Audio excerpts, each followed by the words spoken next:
pour eux aujourd'hui. Et pour expérimenter cela, lorsque nous avons tiré le rouge, nous sommes face à un type d'expérience identique, vécu de façon différente et appréhendé suivant les individus et suivant ce que chacun a comme histoire, nous découvrons le sens de la couleur.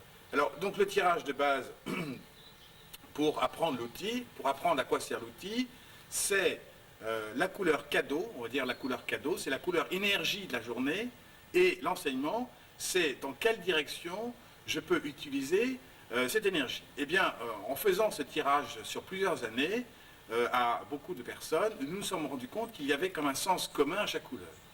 Et une fois que nous avons établi, je dirais, cette correspondance, nous avons décidé de lancer le jeu, je dirais, ouvert au public, et il semblerait aujourd'hui que les gens qui pratiquent aboutissent eux aussi à cette logique, à cette conclusion que chaque couleur correspond à un sens.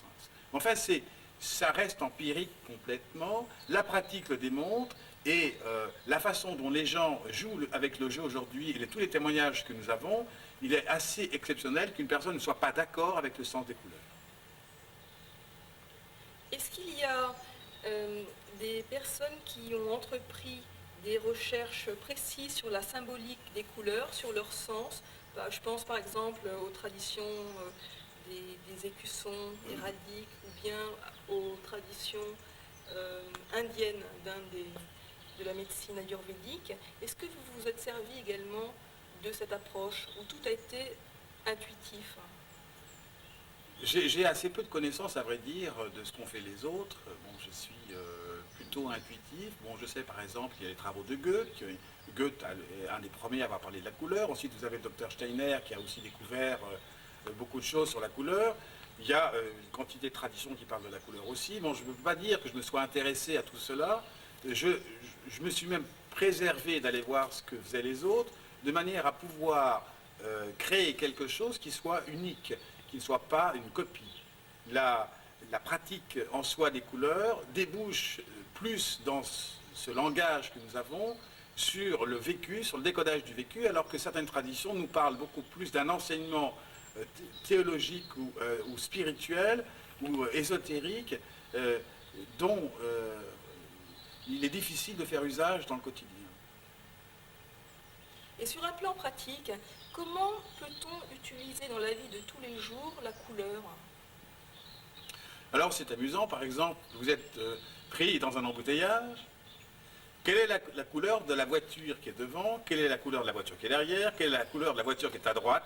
Quelle est la couleur de la voiture qui est à gauche? Si vous connaissiez le sens des couleurs, vous pourriez avoir un message intéressant sur votre vie. Alors vous pourriez vous dire, mais enfin on ne va pas faire ça tout le temps. Il s'agit de faire les choses au moment où on y pense. Si vous rencontrez quelqu'un qui est habillé d'une certaine façon, ça veut dire que cette personne est en train de vivre telle chose. Si votre chambre à coucher est peinte en orange mature, ne vous attendez pas à ce que ça soit la paix entre les ménages. Au contraire, vous aurez beaucoup d'énergie et peut-être que même vous pourrez facilement soit avoir du plaisir, soit vivre la colère. Les couleurs, en fait, qui sont là, sont toutes des messagères d'information. On le sait d'ailleurs dans les écoles, on le sait dans les hôpitaux, on sait que si on met par exemple du vert naissant, un vert pâle dans les hôpitaux, on calme les gens. Si on met du bleu, on leur permet aussi de contacter une certaine tranquillité, alors que si on met des couleurs comme le rouge, on va les exciter. D'ailleurs, les publicistes en savent quelque chose, ils n'utilisent pas les couleurs par hasard pour faire une publicité qui marche. Et alors là, justement, vous parlez d'une question, d'un phénomène intéressant, c'est le hasard, parce que vous semblez dire à ce moment-là que les couleurs n'existent pas là par hasard et que si dans les embouteillages on a une voiture rouge devant soi, verte à l'arrière, bleue sur les côtés et orange, il y a une signification. Comment le hasard peut-il intervenir? Oui, si je reprends l'exemple de la voiture, l'embouteillage, la voiture qui est devant raconte ce vers quoi vous allez. La voiture qui est derrière vous raconte ce qui vous pousse. La voiture qui est à votre droite vous raconte ce que vous êtes en train d'apprendre, et la voiture qui est à votre gauche vous raconte ce que vous avez intégré. Dans le sens des couleurs, ça peut être intéressant. Mais effectivement, cette notion de hasard, en fait, s'explique par l'idée que tout instant n'est qu'un instant présent.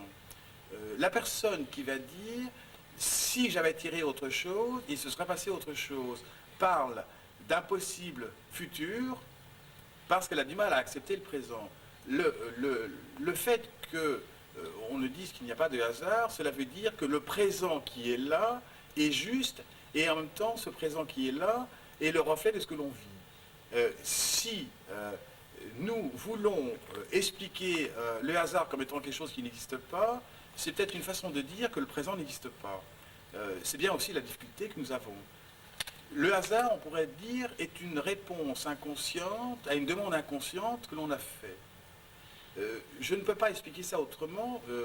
Nous pouvons seulement voir si cela marche, si les événements qui nous arrivent dans le présent, où nous les voyons, je précise bien où nous les voyons, parce que lorsque nous ne voyons pas quelque chose, nous ne pourrons pas dire, nous ne pourrons pas traduire l'événement qui est là, mais si on apprenait à voir les événements, à entendre, à écouter, à sentir ce qui nous arrive au moment même où on le fait, on s'apercevrait que l'extérieur est le reflet de l'intérieur.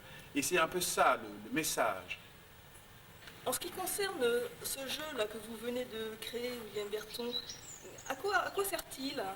Et ça permet de voir les couleurs d'abord, et d'avoir une palette, je dirais, de langage. Vous pourriez considérer les couleurs comme des idéogrammes, c'est-à-dire une idée qui englobe en soi non seulement des mots, mais une expérience. Eh bien, le jeu présente 39 couleurs qui correspondent à 39 idéogrammes ou 39 types d'expériences. Lorsque l'on a cet outil, nous avons la possibilité d'interroger par hasard, c'est-à-dire de prendre une couleur en référence à une question qui se passe. Alors, la plupart des gens pensent peut-être qu'ils se connaissent, ils disent oui, moi je connais très bien qui je suis, mais nous connaissons qui de nous lorsque nous disons que nous nous connaissons. Vous savez que nous avons en nous une histoire, nous savons que nous avons un système réactionnel, nous savons que nous avons été élevés, nous avons été éduqués, que nous pensons comme ceci, nous pensons comme cela. Nous avons une espèce de carcan qui correspond plus à notre éducation, voire à des souffrances reliées à des manques, ou bien la façon de voir le monde comme papa ou comme maman. Et je dirais, cette façon d'être n'est pas nous. C'est quelque chose que nous avons vécu, plus ou moins bien, et auquel nous nous sommes assimilés. Et lorsque l'on dit que l'on se connaît, ça veut dire quoi? Ça veut dire qu'on connaît notre façon d'être en comportement réactionnel par rapport à des événements, ou bien nous nous connaissons nous. Le principe de base de tout le travail sur la couleur énergie, c'est d'arriver à faire la distinction entre ce que je pense, donc l'idée à laquelle je crois, qui se réfère à une idée familiale, qui se réfère à des problèmes que je peux avoir, qui se réfère à des manques que je serai à combler, qui se réfère à des attitudes que je voudrais acquérir, ou bien qui s'attribue à une façon positive de voir les choses. Mais si je suis en train de voir les choses en positif, et si je veux les voir en positif, c'est parce qu'au fond de moi, je les vois en négatif. Eh bien, ce jeu va me permettre de savoir ce qui est au fond de moi inscrit. Alors, tout à l'heure, je vous disais que le hasard n'existait pas, c'est-à-dire que ce jeu va pointer, c'est comme si nous savions instinctivement aller chercher l'information de qui nous sommes et non pas de ce que nous voulons être. Eh bien, le hasard va s'expliquer de cette façon-là. Alors, il n'y a que la pratique qui va permettre de le savoir. Par exemple, une personne pourrait se poser la question et se dire « Qu'est-ce que je suis en train de vivre en ce moment ?» Eh bien, si vous posez cette question-là à quelqu'un, dans la plupart des cas, les gens vont dire « ça va bien » ou « ça va mal ». Mais la richesse du vocabulaire est très faible au niveau de vivre, de nommer le vécu. Eh bien, ce jeu est un outil qui va nous apprendre à nommer le vécu. Ainsi, si par exemple, je tire au hasard une couleur, comment est-ce que ça va aujourd'hui? Je tire le vert se réfère à la capacité d'entrer en relation avec les autres, et là, si j'entre un peu plus dans la particularité du jeu, c'est qu'il y a 3 verts dans le jeu. Ça ne veut pas dire qu'à chaque couleur, il y a 3 nuances, mais pour les couleurs de l'arc-en-ciel, nous avons 3 nuances. Eh bien, si je tire le vert mature, le vert sapin, en quelque sorte, ça veut dire que je suis dans la capacité d'entrer en relation dans quelque chose de mature. Alors que si je tire le vert naissant, le vert printemps, je suis en train de m'ouvrir, alors que si je tire le verbe anglais, je dirais, ou le verbe franc, je suis ouvert. Dans un cas, je suis en train de m'ouvrir, dans le second cas, je suis ouvert, et dans le troisième cas, j'ai acquis l'ouverture. Eh bien, je dirais en ce moment que je me sens dans un état d'ouverture tel que je peux accueillir les expériences qui viennent à moi sans attente, sans jugement et sans demande. C'est le sens général de cette couleur. Donc comment on se sert de ce jeu? On se pose des questions. Et on a la réponse, non pas de ce que l'on aimerait penser, mais de ce que l'on pense profondément. En ce sens, cela amène à quoi? Et c'est ça peut-être le plus important de ce jeu, c'est que cela m'amène à découvrir qui je suis dans le présent. Et on retombe sur cette notion de hasard, qui est la réponse adéquate à un événement dans le présent. Et si j'entendais cela, si je pouvais entendre à quel point ce que je vis maintenant se réfère à ce que je suis maintenant, je serais tout simplement en train de m'unifier. S'unifier, qu'est-ce que cela veut dire? Cela veut dire accepter d'être ce que je suis, et sans chercher à devenir autre chose.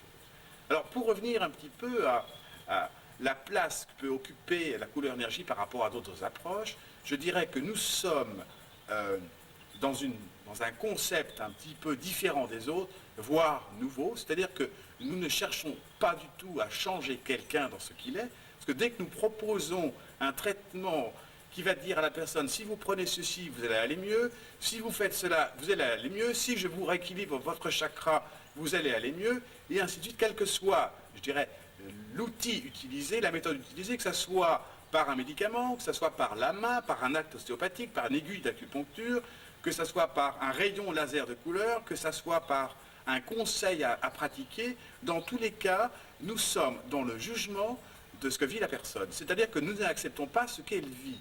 Nous lui proposons quelque chose de mieux. Eh bien, je peux dire que là, nous sommes dans un système ancien, et le système nouveau dans lequel nous allons n'est pas de vouloir changer l'autre, mais de l'amener à accepter ce qu'il est en train de vivre, ou bien de l'amener à accepter ce qu'il est. Une personne, par exemple, qui serait dans un état de maladie avancée ou voire grave, si nous lui disions ce qu'elle est en train de vivre, cela pourrait déclencher en elle le désir de s'en sortir. Mais si nous voulons à tout prix lui cacher une certaine forme de vérité, nous risquons de l'affaiblir dans sa capacité de réagir, alors que, justement, il faudrait réveiller sa capacité de réagir. Bien sûr que le danger de dire à l'autre ce qu'il est en train de vivre peut aussi le tuer ou l'assommer. Alors, nous sommes dans, je dirais, cette recherche d'arriver à découvrir qu'en nommant quelque chose, nous amenons l'autre à changer. Et c'est en fait une espèce de loi qui est là, que j'ai appris de l'enseignement d'ostéopathie, c'est-à-dire que lorsque nous nommons ce qui est, cela n'est plus. Est-ce qu'on peut se servir également de ces cartes, de ce jeu, comme d'un outil pour connaître l'avenir, pour savoir ce qu'on va vivre? Bon, on pourrait bien sûr utiliser cet outil pour savoir ce qu'on va vivre, comme n'importe quel outil, mais là, dans la mesure où le langage des couleurs n'est pas le langage du faire, mais le langage de l'être, nous allons tomber sur une aberration dans le décodage. Ce que je vais être, bon, mais en quoi qu'est-ce que ça peut m'apporter de savoir ce que je vais être? Par contre, il y a une question à se poser par rapport à cette question. Si vous allez voir quelqu'un et qui vous dit, voilà, écoute, tu vas devenir ceci, sur quelle base s'appuie-t-il pour le dire? Lorsque nous sommes en train de construire une maison et que nous arrivons pendant la réalisation de la construction, si nous voulons savoir ce qu'elle va devenir, cela va dépendre bien sûr de ce qui est déjà posé comme base. La base actuelle conditionne le devenir. Eh bien, lorsqu'on fait un tirage et qu'on dit à la personne, voilà, tu vas devenir ceci, cela s'appuie sur ce qu'elle vit maintenant. Autrement dit, si on dit à la personne, tu vis ceci,